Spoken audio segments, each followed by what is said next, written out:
Le BTS s'appelle BTS Analyse et Biotechnologie.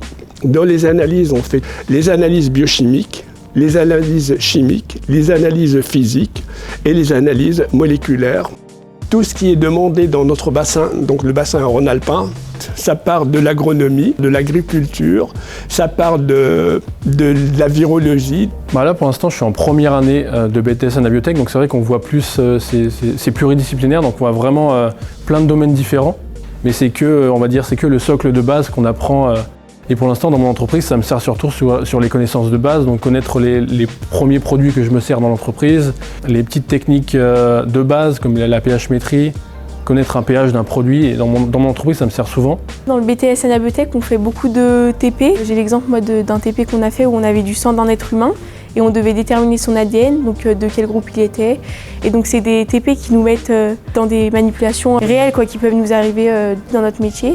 Donc c'est beaucoup plus intéressant. Dans ce laboratoire, on a tout ce qui se passe dans les grands laboratoires du monde. Donc ils connaissent un petit peu tous les rouages de la biologie, tous les rouages de la biotechnologie et tous les rouages de l'hygiène et de la sécurité, qui est une formation vraiment très très importante. Nous sommes amenés à recruter des alternants qui viennent faire leur apprentissage chez nous pendant 2 ans et qui vont participer à différentes missions de l'entreprise, qui sont des missions cruciales et qui permettent à l'entreprise de fonctionner au jour le jour. En tant que technicienne de laboratoire en alternance, je suis amenée à faire plusieurs missions.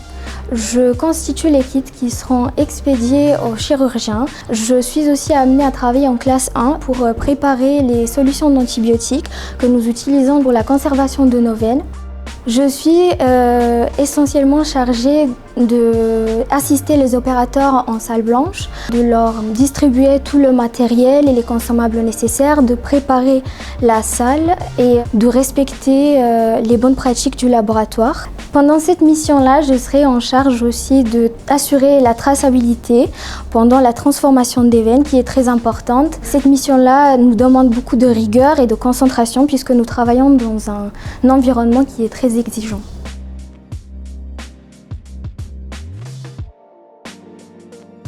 Ça fait plusieurs années que nous recrutons des apprentis à Bioprotech. Nous sommes très heureux en fait de ce qu'ils peuvent apporter à l'entreprise, puisque ce sont des jeunes qui sont très motivés, qui sont à la fois là intéressés par le côté théorique de ce qu'ils apprennent dans le cadre du BTS, mais également le côté pratique de l'entreprise, et ils s'intègrent très rapidement au sein de nos équipes.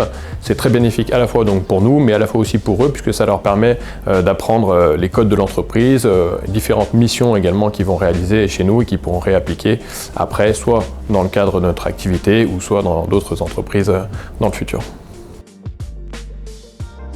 Les débouchés sont multiples. On peut aller d'un laboratoire de routine à des laboratoires de recherche, à des organismes étatisés ou d'État, comme le CNRS, l'INSERM, l'INRA. On a même certains de nos étudiants ici ou nos apprentis qui sont devenus des responsables de secteur ou responsables régionaux, même internationaux des fois.